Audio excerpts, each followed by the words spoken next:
नमस्कार साथियों, बहुत बहुत स्वागत है आप सभी का आज की अपनी इस कक्षा में, जिसमें हम सृजनात्मक लेखन के अंतर्गत जो टॉपिक दिए गए हैं, कहानी का कविता में रूपांतरण, अनुभवों के आधार पर लेखन, कविता लघु कथा संबंधी मौलिक रचना, इन बिंदुओं पर चर्चा करने वाले हैं।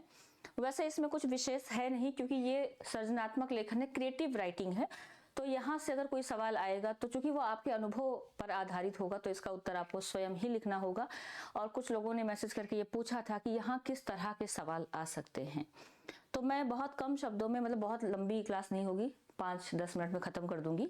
बेसिकली आपको करना क्या है, तो यहाँ से सबसे बड़ा सवाल जो निकल के आता था कि कैसे प्रश्न आएंगे, जो यहाँ से प्रश्न पूछे जाएंगे वो किस प्रकार के हो सकते हैं या कैसे हो सकते हैं।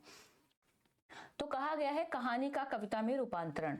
यहाँ पर किसी कहानी का आपको शीर्षक दिया जा सकता है, कोई टाइटल दिया जा सकता है, या फिर कोई छोटी सी कहानी दी जा सकती है और आपसे कहा जाता है कि इस कहानी को कविता में परिवर्तित कीजिए या इस गद्यांश को पद्यांश में बदलिए।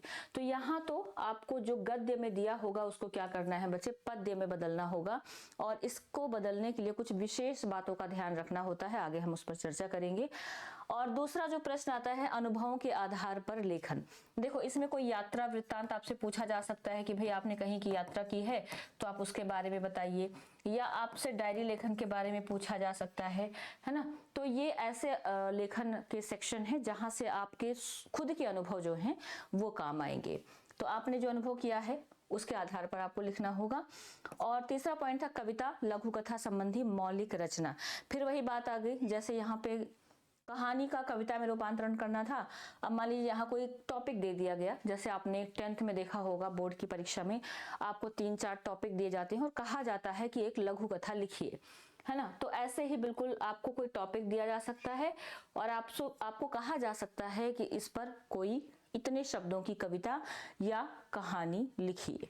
तो मुख्य रूप से ये वो टॉपिक हैं जिनको आपको वहीं पर करना है, अपने अनुभव के आधार पर, अपनी क्रिएटिविटी के आधार पर। यहाँ पर ध्यान रखने वाली बात यह है कि जब आप इस सेक्शन को करेंगे तो ये मान के चलिए कि ये कोई पढ़ा हुआ आपको नहीं दिया जाएगा। जो आपके खुद के अनुभव होंगे, आपकी स्किल क्या है, क्या आप एक हिंदी के अध्यापक होने के नाते कोई कविता लिख सकते हैं, कोई गद्य में कुछ लिख सकते हैं, परिवर्तन कर सकते हैं, जैसे हम ऑन द स्पॉट वाली एक्टिविटी करते हैं वो कर सकते हैं या नहीं, ये जांचना मुख्य उद्देश्य होता है। तो एक एग्जाम्पल के तौर पर हम इसको देखेंगे, कहानी का कविता में रूपांतरण, इसको लेते हैं। सबसे पहले कुछ बिंदु हम देखेंगे, किन बातों को आपको ध्यान में रखना है। ये बात आपको कहानी से कविता बनाते समय भी रखना है, और जब आप कहानी मौलिक रचना कर रहे होंगे, मान लीजिए आपको कोई टॉपिक नहीं दिया गया, आपसे कहा गया कि आप इस विषय पर, मतलब कोई कहानी नहीं दी गई, आपको केवल रचना करनी है, तो भी आपको ध्यान रखना है। तो कहानी से काव्य रूपांतरण एक ऐसी रचनात्मक प्रक्रिया है, ध्यान रखें, क्रिएटिव राइटिंग है, जिसमें गद्य की कहानी को छंद, लय, तुकबंदी, उपमा, रूपक जैसे काव्य तकनीकों का उपयोग करके एक संकुचित लेकिन भावात्मक कविता में बदला जाता है। देखो, सबसे पहले याद रखना, गद्य में क्या होता है बच्चे, विचारों की महत्ता होती है, विचारों को महत्व दिया जाता है गद्य में। लेकिन जो पद्य होता है ना, उसमें भाव को महत्व दिया जाता है। तो पद्य भाव प्रधान होता है।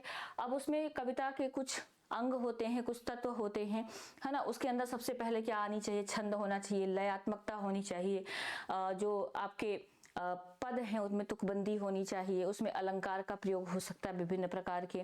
तो इन सब का समावेश करते हुए आप कैसे उसको पद्य में कन्वर्ट कर सकते हैं। इसमें जब आप कन्वर्ट करेंगे, इसको बदलेंगे, तो ध्यान रखना, इसमें बेशक आप शब्दों का हेर फेर कर ले, लेकिन कहानी का जो मूल तत्व है ना, वो कविता में भी दिखाई देना चाहिए। क्योंकि ऐसा ना हो कि आप जब कहानी से कविता बना रहे हैं तो जो मूल भाव है वो कहीं खो जाए। पूरी कहानी का संदेश जो है वो आपको समझ में आना चाहिए। कुछ बिंदुओं का ध्यान रखेंगे, जैसे मूल भावना को समझना। सबसे पहले क्या करना है, कहानी कौन सी है, उसके अंदर मूल भाव संदेश क्या है वो आपने समझना है, उसके बाद लिखना शुरू करना है। और संक्षिप्तता, देखो जो गद्य होता है ना वो बहुत लंबा होता है, विचारों के आधार पर लिखा जाता है, लेकिन कविता संक्षिप्त होती है। मतलब 2 लाइनों में आप कम से कम 10 लाइनों का सार लिख सकते हैं।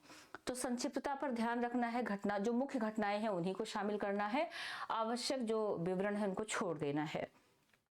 लय और तुकबंदी पर, यानी कविता के जो तत्व हैं, अंग हैं, उन पर विशेष ध्यान देना है।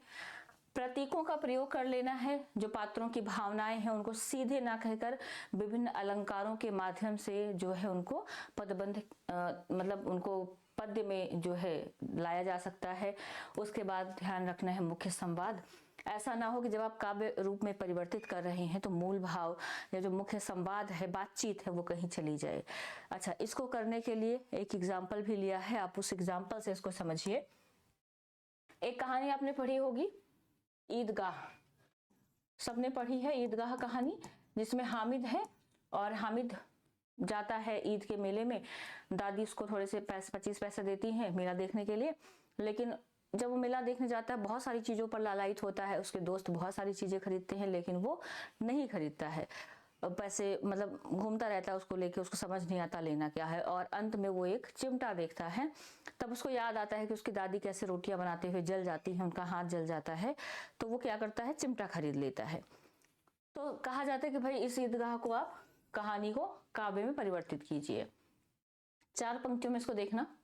शुरुआत की मैंने एक एग्जाम्पल के तौर पर लिया है, बाकी तो आप खुद ही बना लेंगे, इतने समझदार हैं, है ना। समझदार हामिद ने जाकर ईद का मेला देखा, सबने लिए खिलौने लेकिन उसने कुछ ना देखा। चूल्हे में दादी की जलती उंगली उसे याद आई, लोहे की चिमटे से किस्मत बदलेगा वो भाई। तो ये चीजें जो है, अब यहाँ पर आपको समझ आ रहा होगा कि भाई क्या चीज चल रहा है। वो मेला देखने गया लेकिन उसको कुछ पसंद नहीं आ रहा है। फिर उसको अचानक याद आता है दादी की जली हुई उंगली, और अब वो सोचता है कि चिमटा ले लूंगा, इससे सब कुछ ठीक हो जाएगा। दूसरी कहानी नमक का दारोगा, आपने पढ़ी होगी। अब नमक का दारोगा आपको पता है, जो मुंशी वंशीधर हैं वो नमक का दारोगा पद पर नियुक्त होते हैं, और उनके पिताजी, जिनको वृद्ध मुंशी कहा गया, उनको सलाह देते हैं कि बेटा बहुत अच्छा होता है, जो ऊपरी कमाई है वो लक्ष्मी, उन्होंने कहा है जो ऊपरी कमाई है वो लक्ष्मी है, और लक्ष्मी को कभी भी ठुकराते नहीं है। तो इन्होंने क्या सीख दी अपने बच्चे को कि भाई जितना भ्रष्टाचार कर सको करो, लेकिन उनका जो बेटा है वो बहुत ईमानदार है, बहुत अच्छा है, अपने पद के प्रति बहुत ज्यादा जो है उसको ऐसी भावना है कि वो कभी भ्रष्टाचार नहीं करेगा, पद के प्रति समर्पित आप कह सकते हैं। तो अब इस कहानी को काव्य में परिवर्तित कीजिए। तो बने दरोगा बंसीधर जब खुशियां घर में छाई, मैंने कोशिश की है, देखिएगा ये मैंने आपको समझाने के लिए ही निकाला था। बने दरोगा बंसीधर जब खुशियां घर में छाई, मिला विभाग नमक का उनको होने लगी बड़ाई। ज्ञान दिया बूढ़े मुंशी ने पद का लाभ उठाओ, आए ऊपरी परमेश्वर है उसको ना ठुकराओ।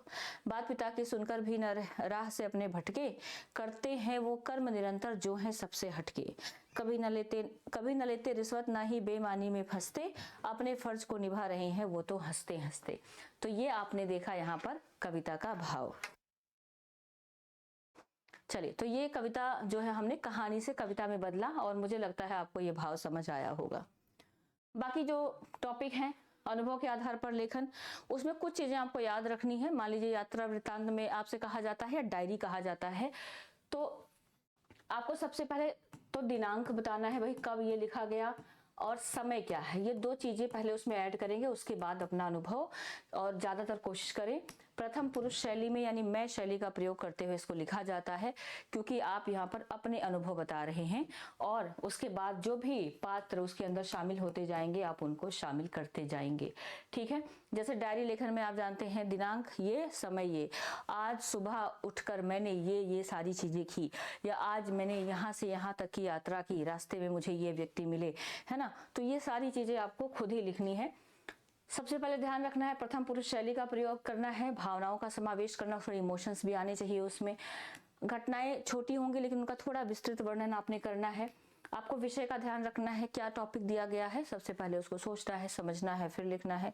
यात्रा वृत्तांत है, डायरी है, या किसी विशेष घटना के बारे में कहा जाता है ना। पूरी ईमानदारी, देखो जब हम अनुभव के आधार पर लिखते हैं तो उसमें ईमानदार होना बहुत जरूरी है, तो ये इंपॉर्टेंट है। दृश्य की कल्पना, जब आप ऐसे दृश्यों का वर्णन करें तो ध्यान रखें पढ़ने वाले के सामने वो दृश्य बिल्कुल आना चाहिए। बिंब एक तरह से योजना यहाँ पर ला सकते हैं। संरचना कैसी है, एक दूसरे से कनेक्टेड होनी चाहिए बातें। ऐसा ना हो कि आप अभी यहाँ हैं, यात्रा कर रहे हैं, दूसरी यात्रा में आप दूसरे पैराग्राफ में आप वहां पहुंच गए और एक दूसरे पैराग्राफ में कोई लिंक ही नहीं है। तो संरचना पर ध्यान देना। और संपादन, बहुत संपादन का मतलब होता है समापन, जब आप करेंगे तो बहुत लगना चाहिए कि हाँ किसी अच्छे लेखक ने इसको लिखा है।